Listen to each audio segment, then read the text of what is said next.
तेनालीराम और लाल मोर की कहानी। यदि आप मेरी चैनल में नए हो तो मेरी चैनल को सब्सक्राइब करें, शेयर करें और लाइक करें।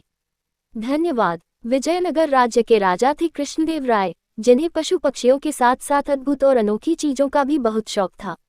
यही कारण था कि मंत्रियों से लेकर दरबारी हमेशा अनोखी चीजों की खोज में लगे रहते थे।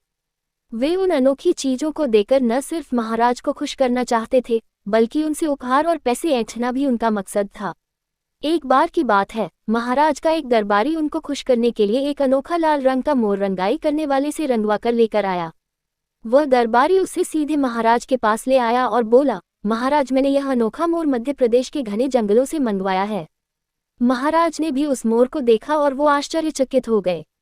उन्होंने बोला, लाल मोर, ये तो सच में बहुत अद्भुत है और यह शायद ही कहीं मिल पाएगा। इसे मैं अपने बगीचे में बहुत ही सावधानीपूर्वक रखवाऊंगा। अच्छा, अब ये बताओ कि इसे मंगाने में तुम्हारे कितने पैसे खर्च हुए। दरबारी अपनी बड़ाई सुनकर काफी खुश हुआ और बोला, महाराज, आपके लिए यह अनोखा मोर ढूंढने के लिए मैंने अपने 2 सेवकों को लगाया था। वो दोनों पूरे देश की यात्रा पर निकले हुए थे। कई सालों तक इस अद्भुत चीज को ढूंढते रहे। सालों की खोज के बाद अब जाकर इन्हें ये लाल रंग का मोर मिला है। इन सब में मेरे करीब 25,000 रुपये खर्च हुए हैं। ये सुनने के बाद राजा ने तुरंत कहा, दरबारी को 25,000 रुपये दे दिए जाएं। इसके साथ ही राजा ने ये भी कहा कि ये तो वो रुपये हैं जो आपने खर्च किए हैं। इसके अलावा 1 हफ्ते बाद आपको पुरस्कार भी दिया जाएगा। ये सुनकर दरबारी खुश हो गया और तेनाली की तरफ देखकर मुस्कुराने लगा। उसकी इस मुस्कुराहट से तेनाली सारी बात समझ गया, लेकिन उसने मौके को देखकर चुप रहना ही सही समझा। तेनाली यह भी जानता था कि लाल रंग का मोर कहीं भी नहीं पाया जाता है।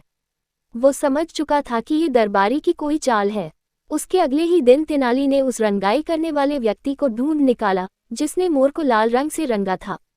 तेनाली उसके पास 4 और मोर लेकर गया और उसे रंगवा कर दरबार में ले आया। उसने दरबार में कहा, महाराज, हमारे दरबारी दोस्त 25,000 में बस एक ही मोर लेकर आए थे, लेकिन मैं 50,000 में उससे भी सुंदर 4 मोर लेकर आया हूँ। राजा उन मोर को देखकर आकर्षित हो गए, क्योंकि वो मोर सच में काफी सुंदर और सुर्ख लाल थे। इसके बाद राजा ने तेनाली को 50,000 रुपये देने का आदेश दिया। ये सुनते ही तेनाली ने दरबार में बैठे एक आदमी की तरफ इशारा करते हुए कहा, इस इनाम का हकदार मैं नहीं बल्कि यह कलाकार है। इसी कलाकार ने नीले मोर को लाल रंग में बदला है। ये किसी भी चीज के रंग को बदल सकता है, इसमें ये कला है। ये सुनते ही महाराज सब कुछ समझ गए कि दरबारी ने उन्हें ठगने की कोशिश की है। राजा ने तुरंत दरबारी को दिए गए 25,000 लौटाने का आदेश दिया और साथ ही 5,000 का जुर्माना भी लगाया। इसके साथ ही उसने कलाकार को पुरस्कार भी दिया। कहानी से सीख। देखा जाए तो इस कहानी में 2 सीख है। पहली कि कभी भी लालच नहीं करना चाहिए और दूसरी बात कि कभी भी किसी खूबसूरत चीज को देख जल्दबाजी में फैसला नहीं करना चाहिए। पूरी कहानी सुनने के लिए धन्यवाद।